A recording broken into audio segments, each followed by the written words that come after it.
Hello and welcome to the Hearth channel. On today's episode, I would like to discuss the Israel-Palestine conflict by taking a look back and giving an overview on the history of Israel, from its inception, its formation, unto today's date, present day. So with that being said, I'd like to start from the beginning. So initially, when before Israel was formed, um, there existed Jewish diaspora, which included Jews um, who were living in Europe, North America, South America, Asia. There were enclaves of Jews in all over the world, and there was no central Jewish homeland ever since the fall of Judea in 70 AD. So these various and disparate groups of Jews, they were united by a longing to return to their their homeland, so to speak. Um, and so this led to the formulation of a philosophy or an ideology known as Zionism. And there were many Jews throughout the history of the Jewish people that were proponents of Zionism. Probably none more famous than Theodore Herzl. And he was one of the earliest proponents of Zionism that called for a return to a Jewish homeland, the enactment of a Jewish state, and settlements in Judea. And he worked assiduously by writing papers, helping to form public opinion on the matter. He held several conferences regarding this issue. So Theodore Herzl is one of the earliest proponents of Judaism, and he was active throughout the mid to late 19th century.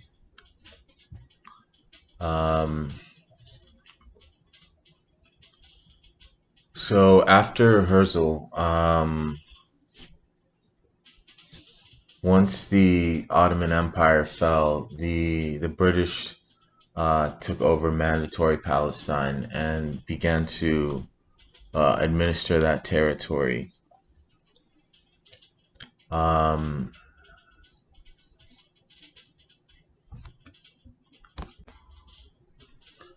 However, ever since the 19th century and earlier, there had been numerous settlements going from Europe to Israel, and people settling to start kibbutzes, which were settlements like farm settlements, farms,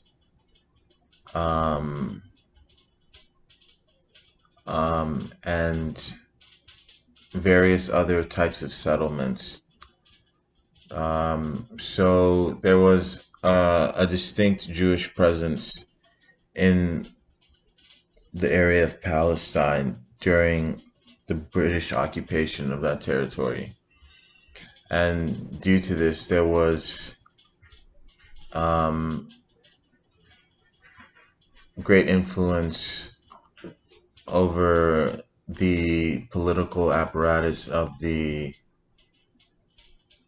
English Empire to to call for the formation of a Jewish state.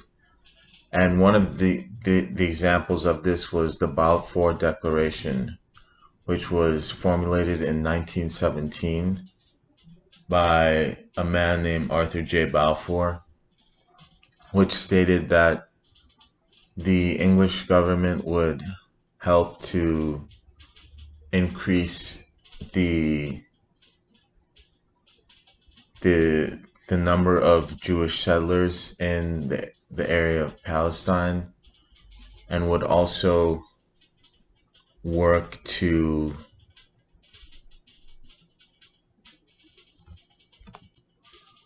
formulate a Jewish state. So it was this formulation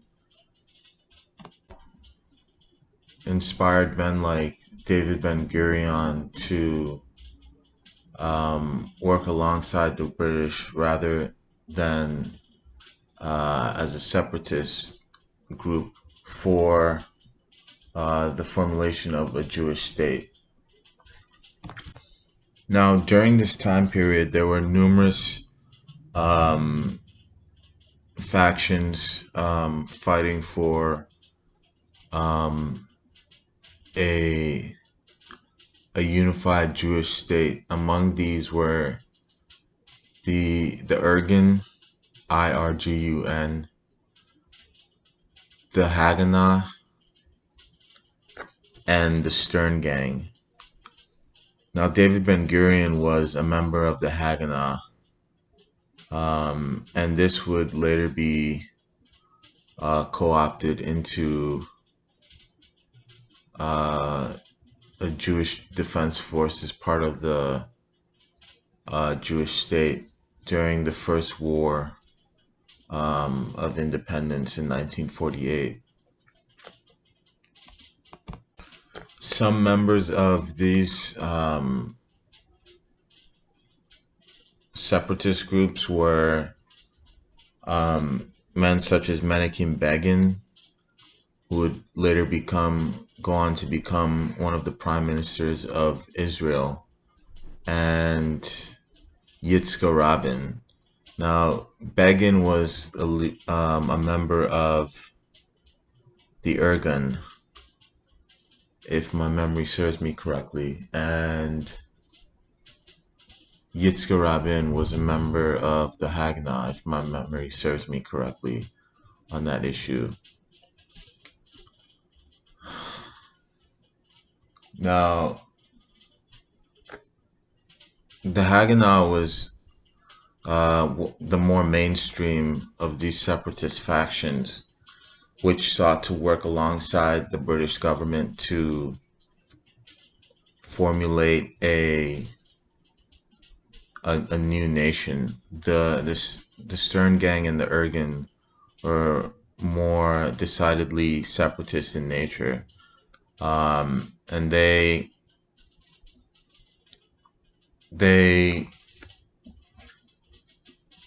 formulated both anti-Arab and anti-British terrorist attacks. One of these was the bombing of the King David Hotel, but others included kidnappings of British soldiers and attacks on Arab marketplaces and village halls. Now, the King David Hotel bombing was formulated by the Irgun, and that was utilized on July 22nd, 1946, and officially 91 people lost their lives. So this increasing terrorist activity stretched the British administrative powers to their thinnest extent, and it increased pressure for the eventual flight of the British from the Palestine area, because they didn't want to risk overseeing a territory which was not productive, while they were at the same time expending too much manpower and risking too many of their men's lives, in order to protect and defend this territory from both Arab attacks, but mostly Jewish attacks. So they sought to eventually relinquish the territory and return back to England. So part of the British operational strategy was a means of appeasement. They didn't want to risk alienating Arab nations and losing out on potential oil production, but at the same time, this is especially during the World War II and post World War II climate. They also didn't want to risk further terrorist activities by Jewish dissidents in Palestine. So they sought a middle path of trying to restrict further immigration into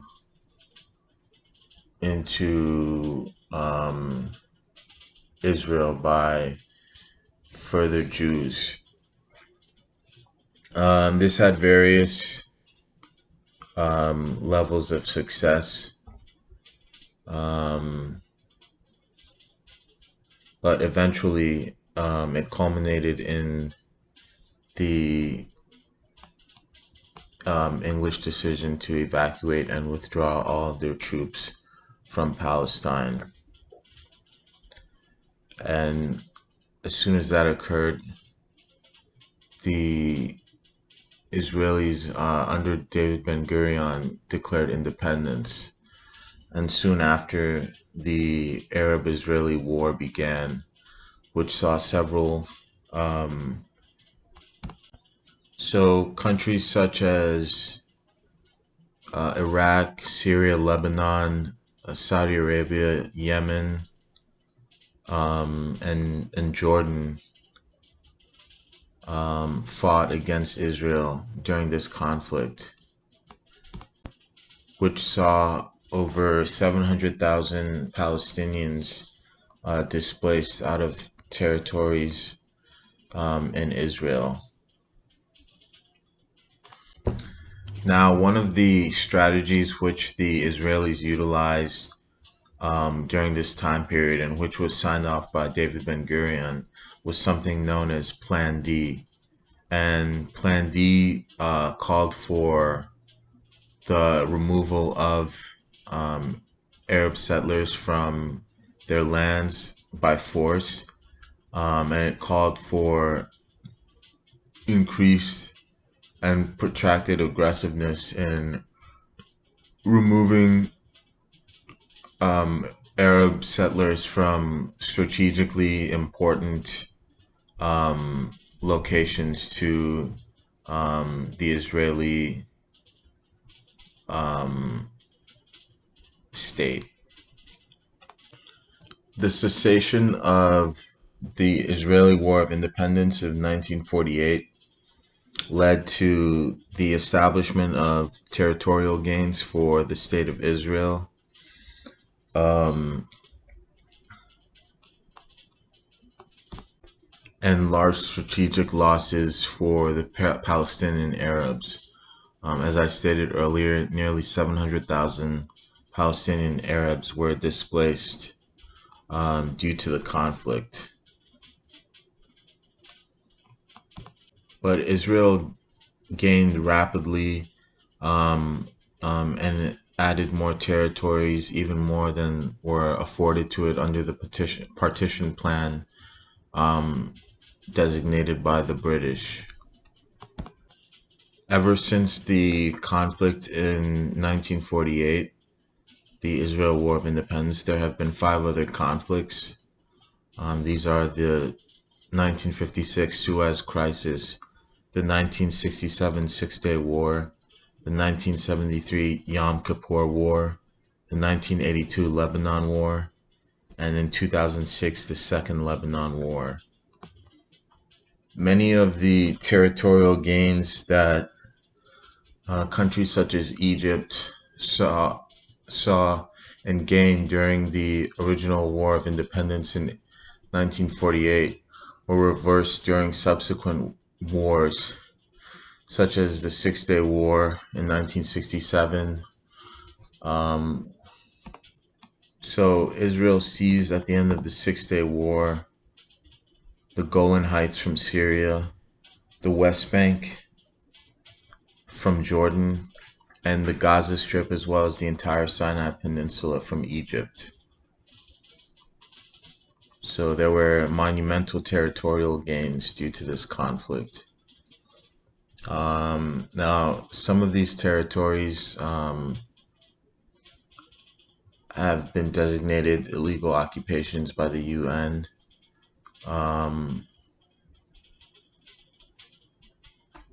But it has subsequently led to a little change in the state of affairs regarding the occupation of these territories. Now, one thing that's problematic of the current day conflict, and this goes back to the Plan D operational strategy enacted by David Ben-Gurion, which called for the Israeli government to seize strategically important lands from the Arabs, and to utilize population displacement, is that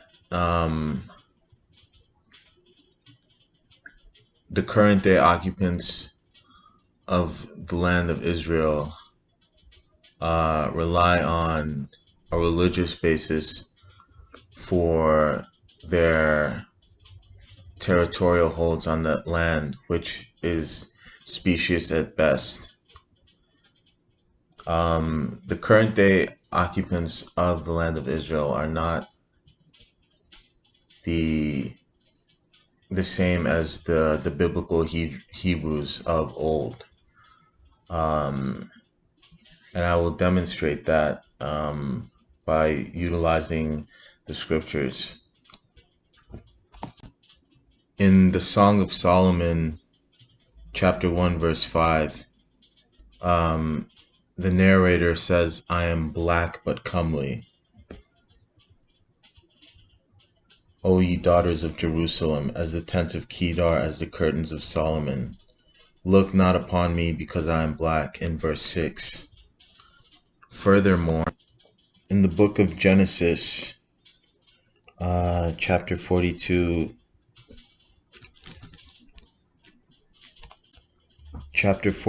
verse 8, "And Joseph knew his brethren, but they knew not him."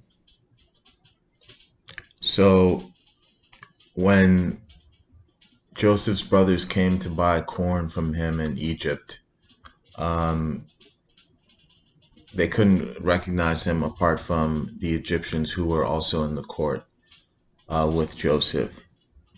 Now, we know the Egyptians are Hamites, and are therefore so-called black.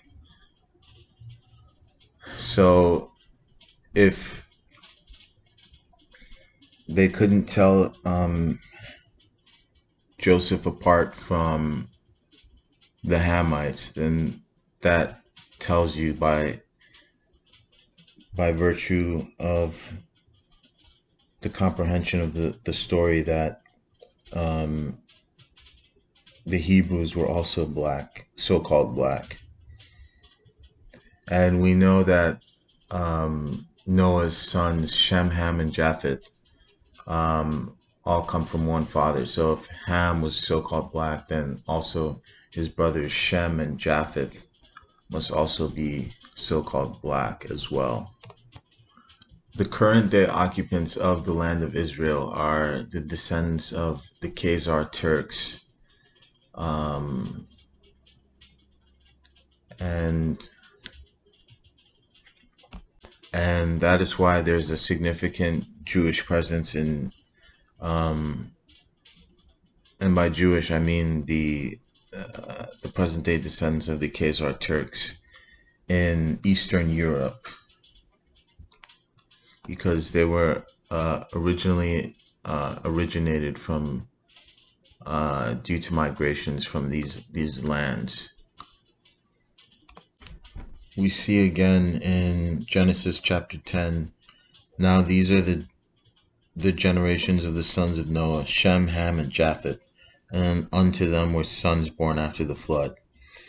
So the Shemites, which are the Hebrews, and the Hamites, and the Japhites, they all come from one father. So they're all of one descent, one lineage, and therefore one race. And if we know the Hamites are so-called black, then we can deduce from that that the Shemites and the Japhites were as well. So we discover that there's no biblical basis for the current day occupants of the land of Israel occupying that region, as they're not the Hebrews of the Bible.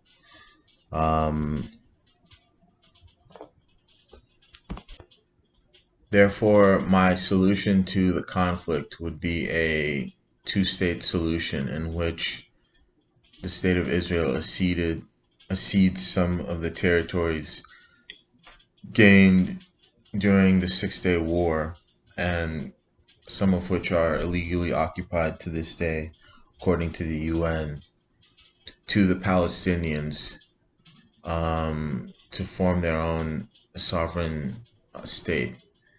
And then, but this is unlikely as the military-industrial complex of the United States relies on this conflict to continue to sell weapons. So any long-standing peace or cooperation is